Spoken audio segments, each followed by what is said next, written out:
Welcome to TNT and welcome to Hellfire Pass. We're about an hour north of Kanchanaburi in the very west of Thailand.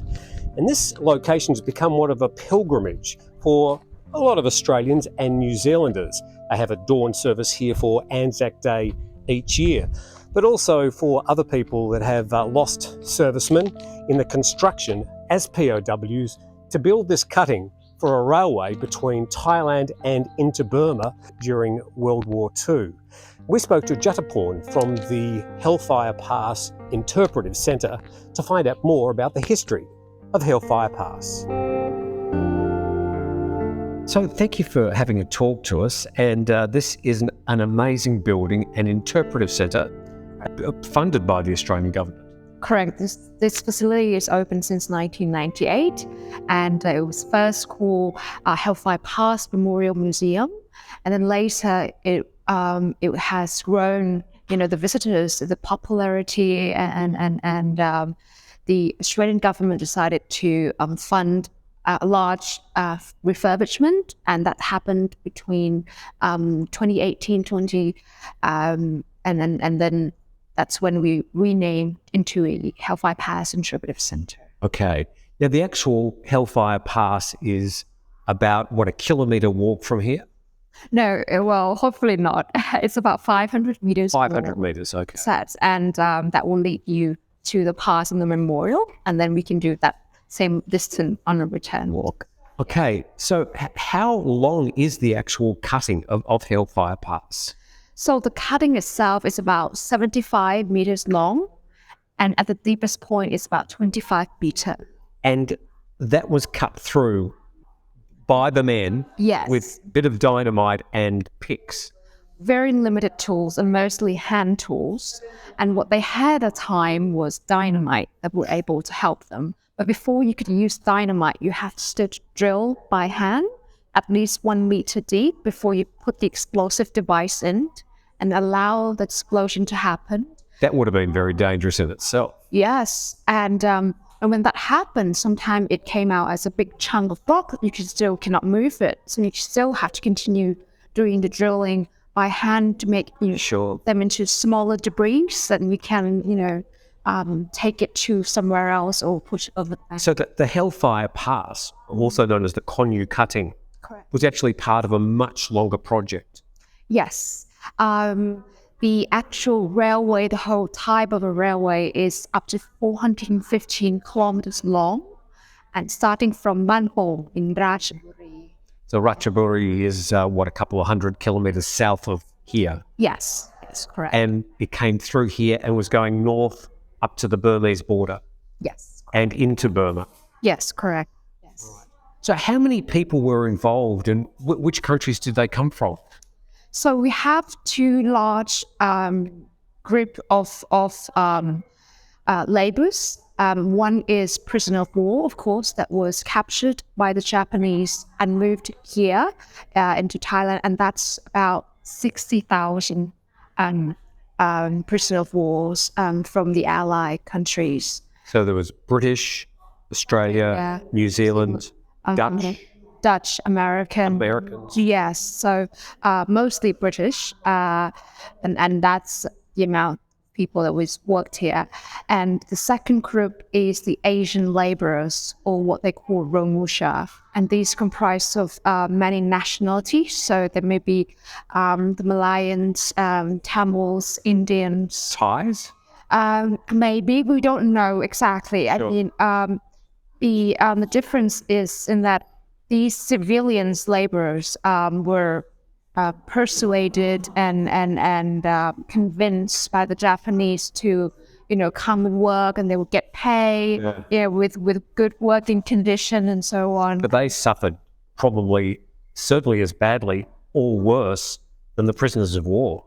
Yes, many would say much worse, because comparing to the prisoner of war, they came in a unit, in a battalion, with a structure, with a leader, with chain of command at certain level, and probably if they're lucky, also with a doctor. Yes. But with Asian laborers, they all come by themselves. They don't know each other. There's no structure, no organizations, and no system. So they have to work for themselves and thrive by themselves. So their living condition was much worse. Yes. Kunal, what's the legacy that this interpretive centre leaves? What is the message that we're trying to get across to people? This little known 75-metre long cutting, yet it has such a bigger significance. Yes, it is. It is just one section of the railway, but when you get to know the story and the details and the experiences that people go through, I think a lot of people feel very humble and very moved by the things that they go through, the hardships and so on. And we certainly hope that this is the lesson that we can all learn from the conflicts and battles. It caused a lot of loss and difficulties and to hundreds and thousands of people. Do we know how many people died in total? Even an estimate? Yes, well, it's never accurately known, sure. But about 12,000 prisoners of war die, and up to about 90,000.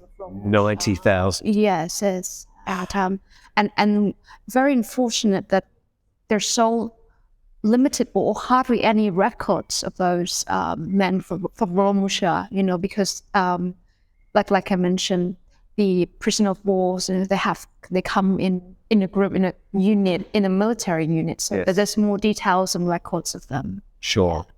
And another thing that I from my personal experience that I learned very much is when you know the stories that the men go through, you really know about the resilience of people, that because they had to work really hard and going through all these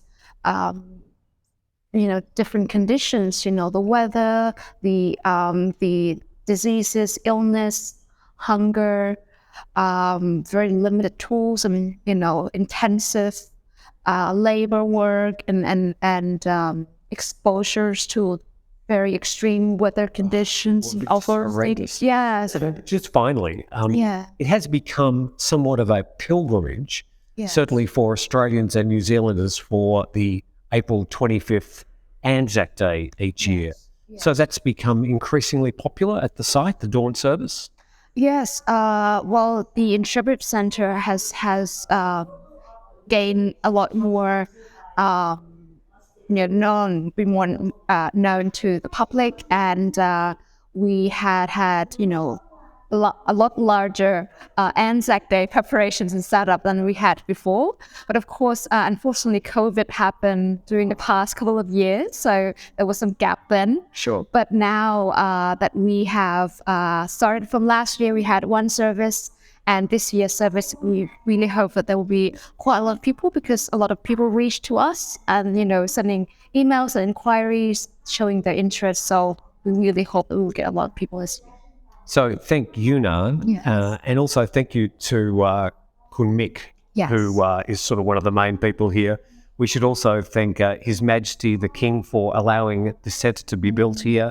And the land is basically supervised by the Thai Army. Yes, under the Royal Thai Armed Forces. Okay, Kunal, thank you very much. Thank you very much. ขอบคุณค่ะ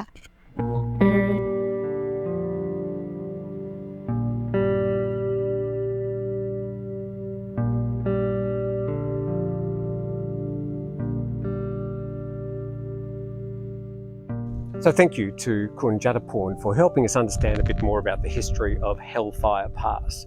And let me tell you, today it's very hot, but it's always hot here, and you can imagine for 6 months of the year it's also very wet and humid. And just imagine what they had to go through, sometimes for 18 hours a day, dragging all their tools here, working with dynamite, no occupational health and safety. The situation must have been horrendous. So I acknowledge what they went through. I think having been here now, I understand a lot more of what they had to suffer, but it's unimaginable. But we commemorate the people that died here building this cutting. It's a representative of some of the horrors of World War II, just a tiny little theatre of what happened during that particular war.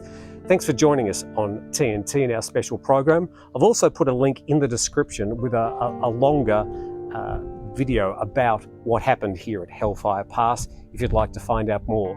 But thanks for watching, and I appreciate your time on TNT.